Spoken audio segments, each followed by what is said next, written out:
And now, you and that person, or maybe it's still just you're able to add in those and plug in where those gaps are, because you have a much more objective and grounded view and usage of social media and just media in general, and you're allowing yourself that freedom to maneuver, if you will, on that Right. situation. No, you said a lot there, bro, and it's very powerful stuff. And I want to recap for the people that are listening because he hit some big points. Number one, he talked about the apartment complex that he's gone into with an officer out of Ocala PD, and Miles and this officer have actually made a difference for the families and the people in that complex by physically being in the complex, not just going around Mhm. with a camera like, hey, everyone, look at me, I'm in the complex. Check Yeah. me out. I'm doing good things today. No, no, no. They went in there and they actually did something.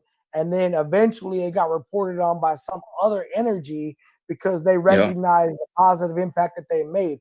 And for me, that's an important piece, right? Because I do so much stuff every day that I purposefully don't cover Mhm. in this, right? Because I like to not tell everybody what I'm working on because let Right. them surprise them with your success, right? Yeah. Surprise them with the things you're moving with.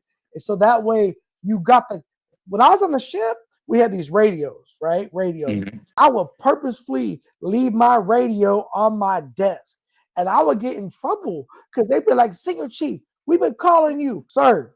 I've been working, right? I can't work if you calling Right. me every 5 minutes because you want to ask me about my favorite TV show, or if you want to ask me, give me some random tasker that you just thought of for my people.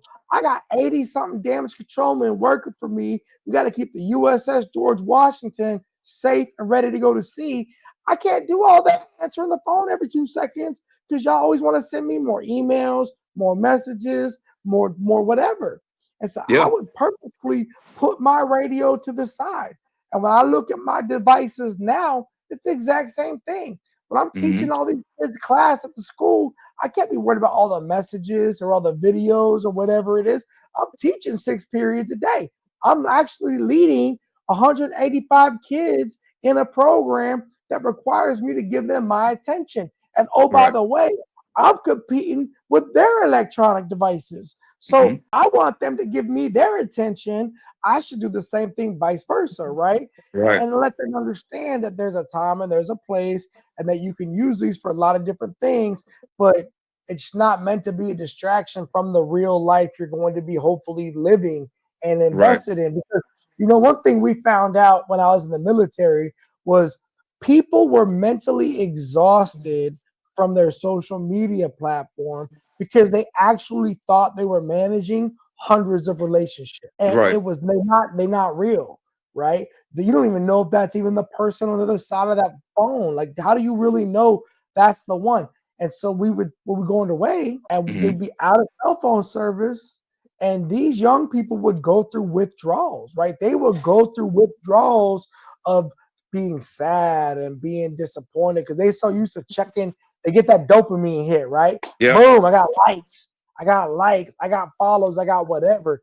And you were talking about how it's super important to keep that objective and how to keep that in the right frame of mind. I remember you and I spoke a few months back, and you was like, "Hey, man, we're gonna get together when I get back, but me and my family are leaving town for a couple of days. I'm going off the grid. We're going down to the beach, and I get it. I Yeah. do that with my family too,